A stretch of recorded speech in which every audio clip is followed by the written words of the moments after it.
Good morning, Tuesday's news. What is the nation talking about? I honestly don't know. Our administration certainly doesn't say anything intelligible or worth listening to. One political group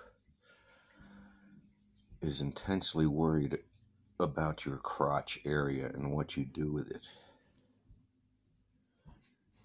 They want to put their head, their tiny minds, in between a human's privates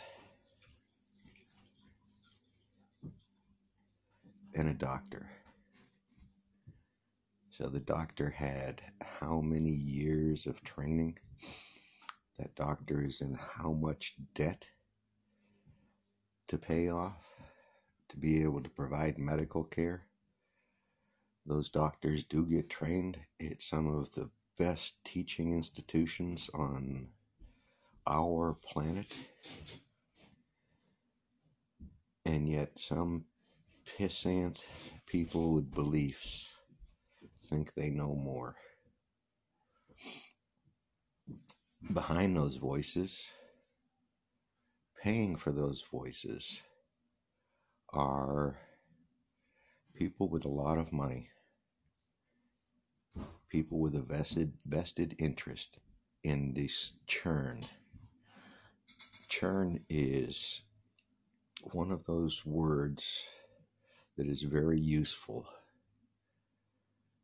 because it creates low-level conversations that are kind of pointless. They don't go anywhere. They don't add any value. They're things you can talk about and never prove for the rest of your life. Welcome to the idea of a God, something men created to try and explain the world around them, something men created and found so useful a tool that they've made it into what was a community building exercise, an exercise in truly good faith. Never was. When that church came to your town, there was an agenda there. The agenda wasn't to convert you. The agenda was to keep you where you need to be and stay out of their way. The bait is suburbia. The bait is a comfortable way of living that's truly as simple as it is. If you get into human rights conversations, I think I understand most LGBTQ issues, not intimately, not as a personal experience, as an observer of life. Those issues are the exact same as the person standing next to them. They have the same rights as the person standing next to them. You see, that's the fact of being born. Once you're born, it implicitly gives you a right to be here. What does that mean? What does that mean absolutely? Nothing. It means you had better have a community around you that can support more than the people in just that community. Think about that. This is about resources. This is about when the person moves in, they move into a place someone lived, or they build someplace new. Now I don't know where this is going other than this nonsense, this low-level churn created by wealth.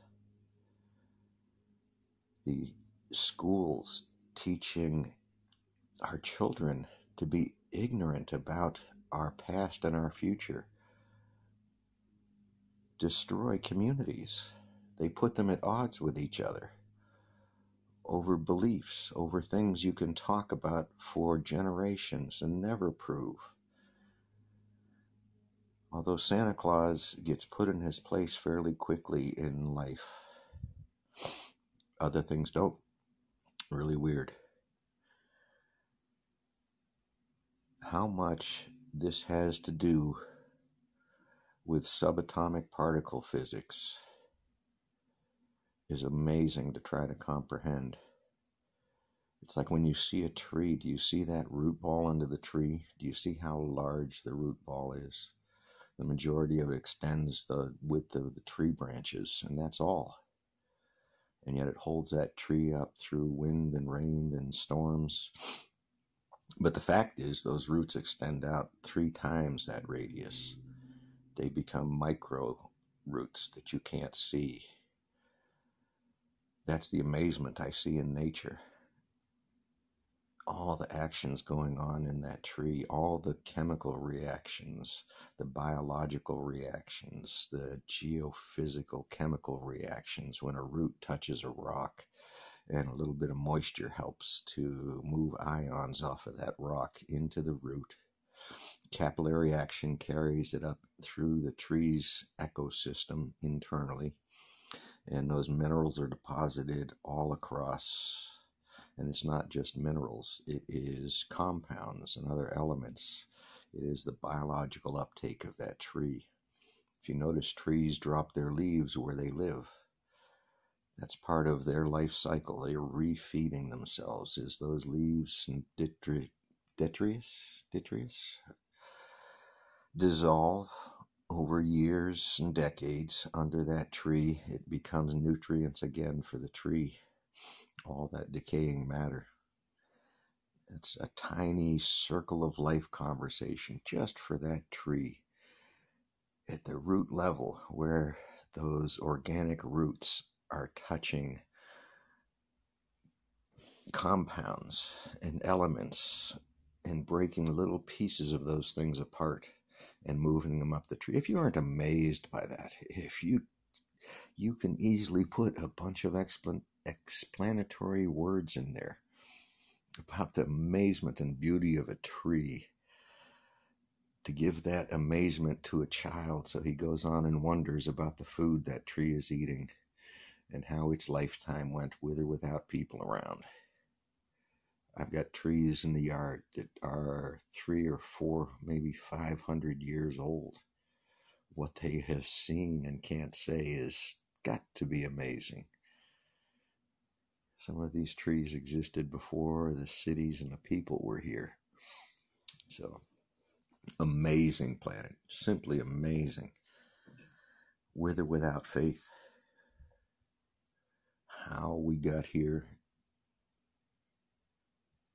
gives us a hint as to where we can go.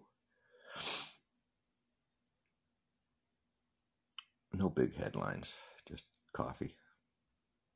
And I ran out of cigarettes. Oh no! Peace out, folks. Walk softly.